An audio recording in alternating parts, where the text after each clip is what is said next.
When he arrived on the scene, Officer Dukes immediately drew his gun and ordered 58-year-old disabled man Clarence Gaillard and his cousin Mario Julian, who were standing in the parking lot outside the townhouse, ground.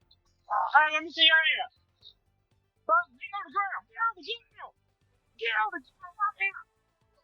Get on the ground. Get on the ground. Right here. On the ground. On the ground. Get on the ground. Did you not listen? Get on the ground. So Gaillard attempts to comply with Officer Dukes' order by getting onto his hands and knees. Officer Dukes forcefully uses his foot to attempt to force Gaillard all the way to the ground, causing his head violently to the pavement.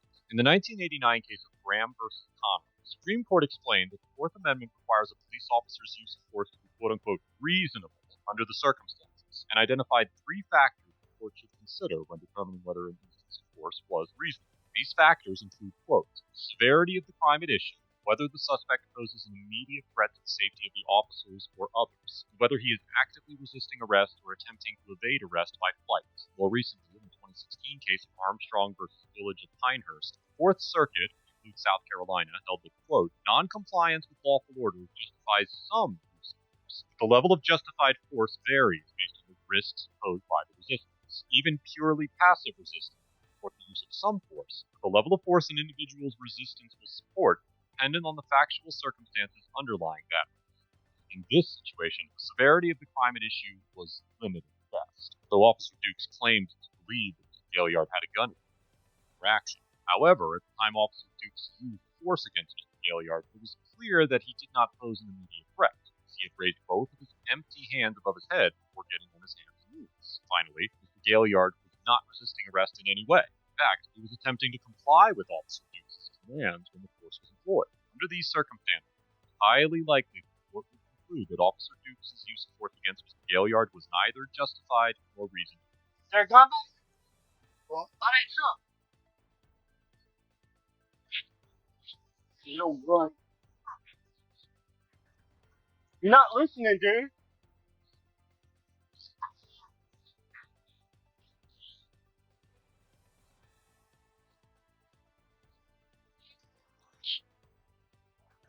Hey, you got a gun on you, man? No, I don't got a gun. Oh, Carmichael. How old are you? Watch him say.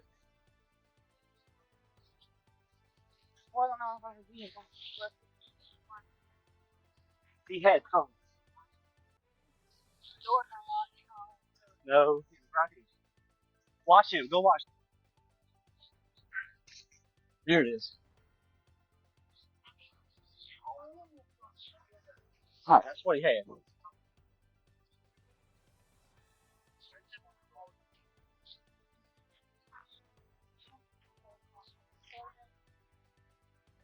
Alright, who's the complainant?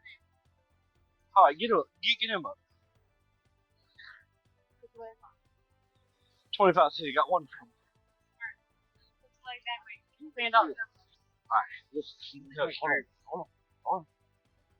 Alright, ready? 1, 2. Alright. Yep, they slammed my head on the cement. Yep. Back inside. Go back in the house. Go back in the house. Ain't nobody talking to you. Go back in the house. Yep. Y'all bust my head down. Yeah, I've been in that cement.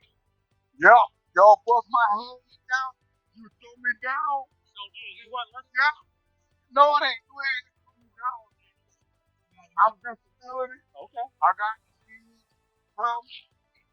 Yep. You threw me down. Yep. You threw me down. You threw me down.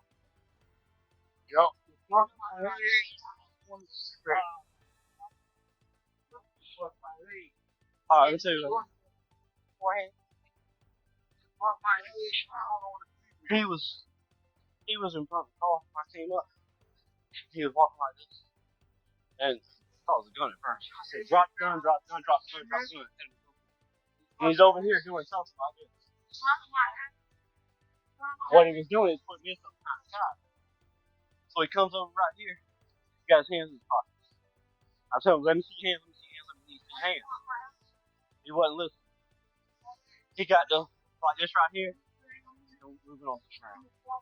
Officer Dukes claimed that when Mr. Gaillard was walking behind the white vehicle, he believed that he had a gun, and repeatedly told him to drop it. Mr. Dukes also alleges that once Mr. Gaillard stepped in front of the vehicle, he had his hands in his pockets and repeatedly ignored requests to show his hands. However, body cam footage shows that Mr. Gaillard actually had his hands above his head, that while Officer Dukes repeatedly screamed at Mr. Gaillard to get on the ground, he never asked him to drop the gun and show his hands, likely because Mr. Gaillard's hands were visible throughout the encounter. An incident report filed by Corporal Brandy Smith, who was also on the scene, states that while Mr. Gaillard was walking from the passenger side of the vehicle, he appeared to have his hands in his pockets. Once he reached the front of the vehicle, he took his hand out.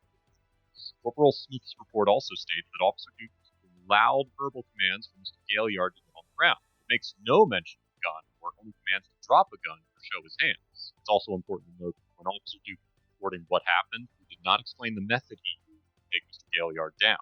Corporal Smith's report claimed that when Mr. Gaillard did not get his feet on the ground, Mr. Dukes pushed him by placing his right foot on the middle of Mr. Gaillard's back.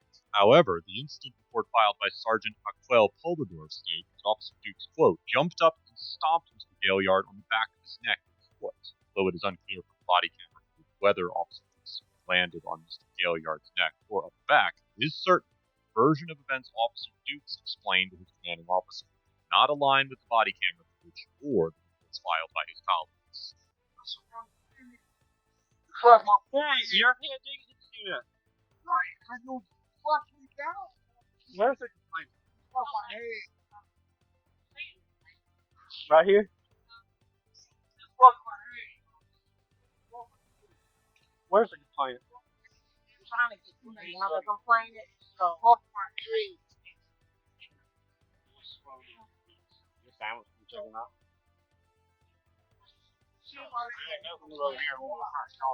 Who called?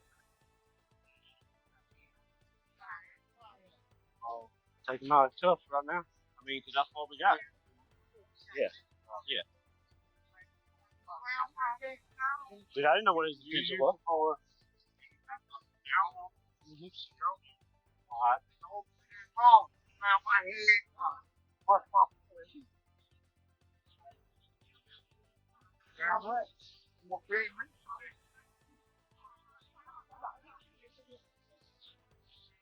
Man, I'm gonna take that in the evidence for what he had. What? Well, I mean, his. You know, that's the reasons I think he did. You know what I'm saying? That's where I'm coming from. Because when he was behind the truck, I couldn't see what he was doing, and I didn't know where that went. It was still in his pocket. He took that car with his hands in his pockets.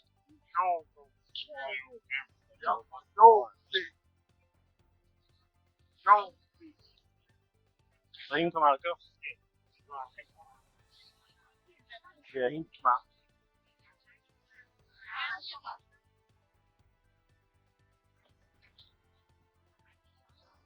Oh.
I get a car. I have one. We don't have one. Okay, what's your name? You guys are my phone. Hold on. We have cars. Okay. Thank you. When Mr. Julian asks Officer Dukes for his card, Mr. Dukes claims they are not issued cards by their departments. However, Sergeant Poldador immediately corrects Officer Dukes, states that they do have cards, and provides Mr. Julian with the information requested. If it was concluded that Officer Dukes intentionally lied to Mr. Julian in an attempt to avoid accountability for his actions, it is possible that he could be convicted of 2 common law crimes under South Carolina law: obstruction of justice and official misconduct. In the 1997 case of State versus Lyle Gray, the Court of Appeals in South Carolina upheld convictions for both of these offenses against an officer in the Camden Police Department for conduct during a criminal investigation. The court explained that, quote, under common law obstruction of justice, it is an offense to do any act that prevents, obstructs, impedes, or hinders the administration of justice. End quote. Conduct in office occurs when persons in public office fail to properly and faithfully discharge duties imposed by law. In this situation, the court concluded that the officer obstructed justice and committed misconduct in office by failing to interview witnesses after her daughter was identified as a suspect, obtaining a false arrest warrant for another suspect, holding evidence. While Officer Dukes' lie about whether the department's identification card did not rise to the same level of misconduct, given the broad definition of both of these offenses, it is still possible that he could be convicted and charged. However, it is important to note that while some states legally require officers to provide ID upon request, South Carolina law does not place this obligation on officers. Additionally, many police departments have policies requiring that officers identify themselves. The Orangeburg Department of Public Safety policy is not publicly available. It is unclear whether their policy is used to conform with officer identification guidelines.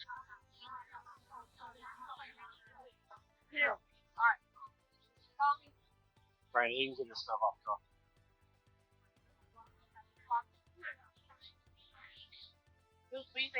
Send it now.